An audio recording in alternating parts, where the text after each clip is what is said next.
Who should Scotland pick for their opener against Italy in the Six Nations 2026? I'm going to dive right into it. Who I think they should pick, who I think they will pick. Scotland fans, rugby fans, if you agree or disagree, comment down below. And please, if you do enjoy the content, don't forget to subscribe to help the channel grow. We're trying to get to 1,000 subscribers as quick as possible. And I've been absolutely overwhelmed with all the support on the channel, all the positive comments, all the comments in general, all the awesome rugby discussions. I'm absolutely loving it, guys. So if you are a Scotland fan, I'll be doing a lot of Scotland content here, a lot of international rugby content, a lot of club content as well. So if you do enjoy that type of rugby content, please don't forget to subscribe to help the channel grow. But let's get right into it. Now, this Italy game is not going to be an easy game for Scotland. I think Italy right now are really trending up, and I think Scotland have kind of been a bit stagnant with where they are. The team of Scotland itself, the team they can put out on a weekly basis, is one of the strongest teams in this tournament and one of the strongest teams in world rugby.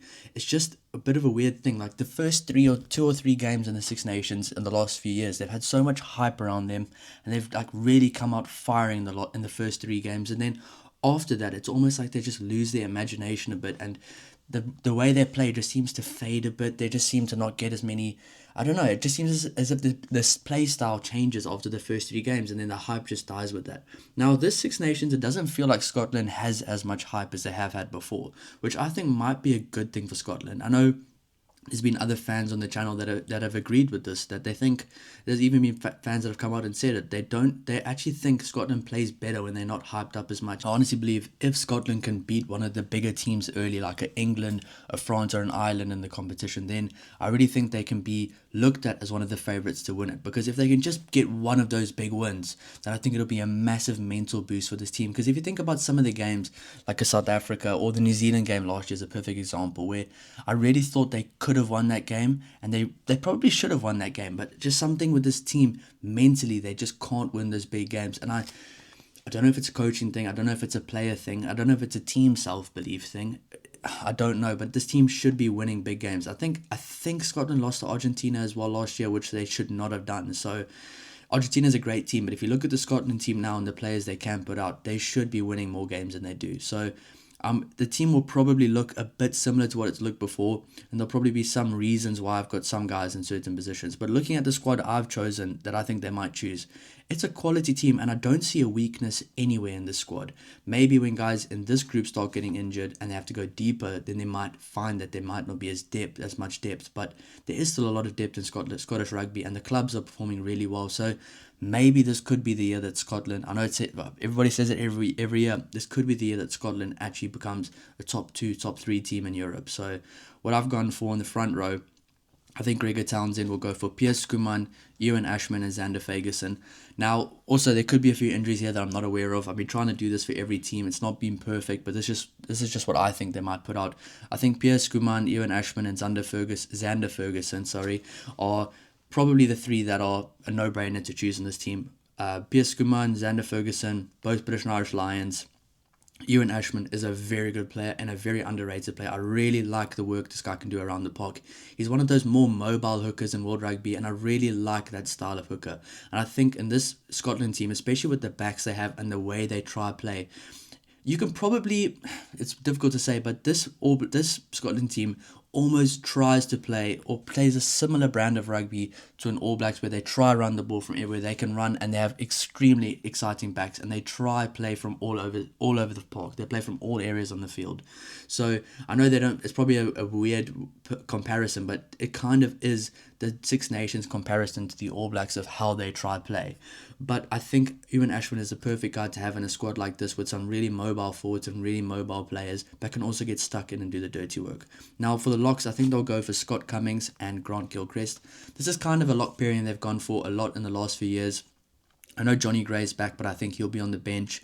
But either way, with their locks, they have some really good locks right now, and they get a lot of work done. And I think their locks, they don't have too many mobile locks. They have more locks that really get the hard work done, make a lot of tackles, good at set piece, make their way around the park, big engines. And I think Scott Cummins and Grant Gilchrist are perfect, especially for a team like Italy, which is not going to be an easy team, and it's going to be physical, and they're going to come at Scotland with passion to try and win that first game. Playing in Italy is extremely tough. At number 6, I've gone for Jamie Ritchie. I think he's actually gotten a lot better in the last few years. There was a while he was a captain a few years ago, and then something happened. He just dipped a bit in form. But I think recently he's really manned up a bit more. He's been a bit of a better player for Scotland, and I think I'm very happy to see a guy like him playing the way he is recently. At number 7, I've gone for Rory Dodge. Number 8, Jack Dempsey. I think those two are some of the two best loose forwards right now in Scotland. Rory Dodge is a phenomenal player, and if you look at the depth in the Scotland loose forwards, there's a lot of depth. If you think Dylan Richardson is still in the back there somewhere, and he is a phenomenal player that I think needs to be used more, but he probably will in the future. Jack Dempsey, in my opinion, Jack Dempsey is the informed Scottish number 8. I think he's the informed Scottish forward right now in general, and probably the informed Scottish player. Last year against the All Blacks, last year at the end of year, he was my standout player for Scotland. He has just grown leaps and bounds ever since playing international rugby for Scotland, and he is one of those guys I expect to be on the team sheet every single week. He's building a good combination with his two scrum halves as well, Ben White and George Horn. Whoever I put to start, there's going to be a good reason for that at number 9 as well. But I think Jack Dempsey is a phenomenal player. And I mean, just looking at that loose trio, Jamie Ritchie, Rory Dodge, and Jack Dempsey, that's a very high quality, world-class loose trio. At number 9 and number 10, I've gone for Ben White and Finn Russell. Both really good players. Ben White having a good season at Toulon. Toulon's struggling a little bit right now, but I mean, when he played against Edinburgh the other day, he was phenomenal for Toulon. So he's definitely in a good form recently, and I think him alongside Finn Russell are building a really good combination. And Ben White's grown so much as a player over the last few years.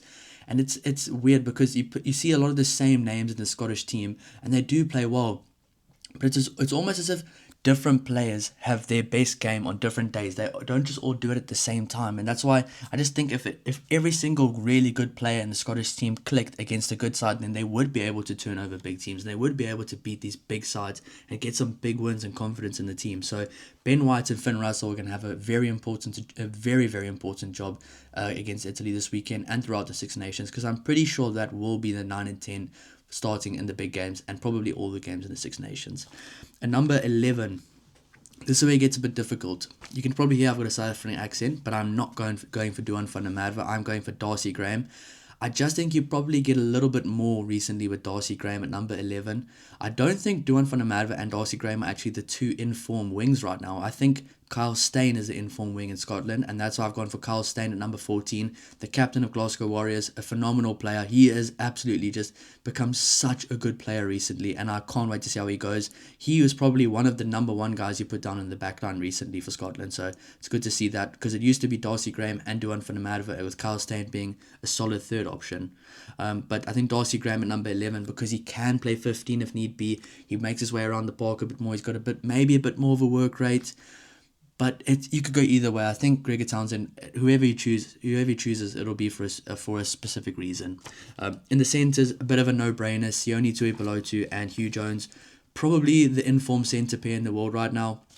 I'd say alongside Jesse Creel and Damien Dealindi, and then at the Sharks as well, Andre Esterhuizen and Ethan Hooker. Those are probably the 3 informed centre pairs right now.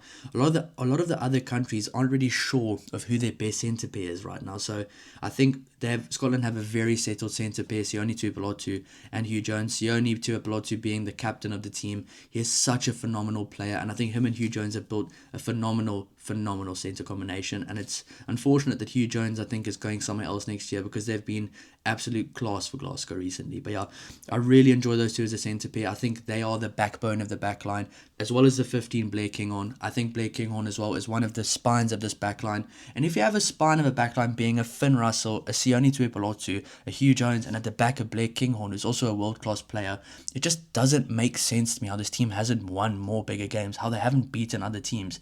If you think in that backline there's not one weakling, there's not one guy you can go and be like, oh, okay, we can target this guy, because they can all be game changers. And I think 2 British and Irish Lions centres next to each other, alongside a British and Irish Lion fly half, one of the best players in the world, what is going on that they haven't won more games? And if you look at the forwards, Skuman, Ashman, Ferguson, Gilchrist, Cummings, Ritchie, Dodge, Dempsey, that is world-class names, and they've become household names now. And it's like, if you go against Scotland and you know it's going to be a tough game, but if you're a big team, you also have that mindset of, you can beat them, because they actually don't beat the big teams, which is unfortunate, because the Scotland team is phenomenal. And I think if they can just get a big win against a big team, obviously not a big win, it could be by any margin, but it'll be a big win for them against a big team early in the competition or early in the year, this could be huge for them going throughout the rest of the year, especially with later in the year having to tour to South Africa, having to tour to the Southern Hemisphere, and then next year the World Cup. That could be absolutely huge for them, because there's been a lot of times where I thought they could have won games that they just didn't, especially that All Blacks game last year. They could have won that game. At halftime I was saying to myself, this has to be it, but they didn't get it done. At number 16, I've gone for George Turner, another really good player, a solid second option to have at hooker. At number 17, I've gone for Rory Sutherland, a really underrated player in my books. I think he's a phenomenal prop. Really good depth for Scotland if you look at it. I mean, going for Darcy Ray as the other prop as well. Really good depth. And I think if you can substitute your whole front row and still have a front row like that could be a starter on any day, you're doing something right. And I think they're going to need it against Italy, because Italy in all areas of their game are trending up right now, looking confident, feeling confident, have young guys who have experience now, guys that are playing really good rugby like Menoncello and Brix, and some really good finishers like Ioane on the wings. But their forward pack is no joke. They have some really, really solid forwards who just love physicality. So that's going to be one area where Scotland want to make sure they're secure. Number 19, I've gone for Johnny Gray. I think it's very good to have him back in the squad. I think he's a huge human being. He's a mountain of a human being. And I think he's a perfect guy with his experience to bring off the bench, make sure the game ends well for them. If they are in the lead, he can be solid at set piece time.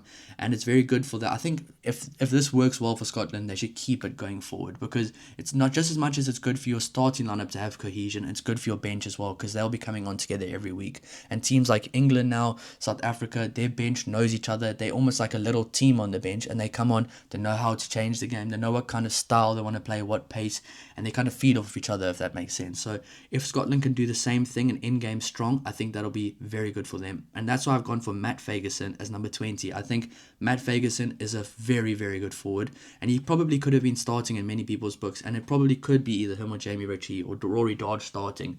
They could do anything with those guys, and I think they'll just pretty much funnel between those 3 or 4 guys throughout the season. There's obviously a guy like Dylan Richardson, who I still think is a phenomenal player. I've watched him play for years, and I think he could make a big influence on this team going forward as well. And I thought he's been quite a standout player for Edinburgh every time he's played. We have Matt Fagerson at number 20 for me.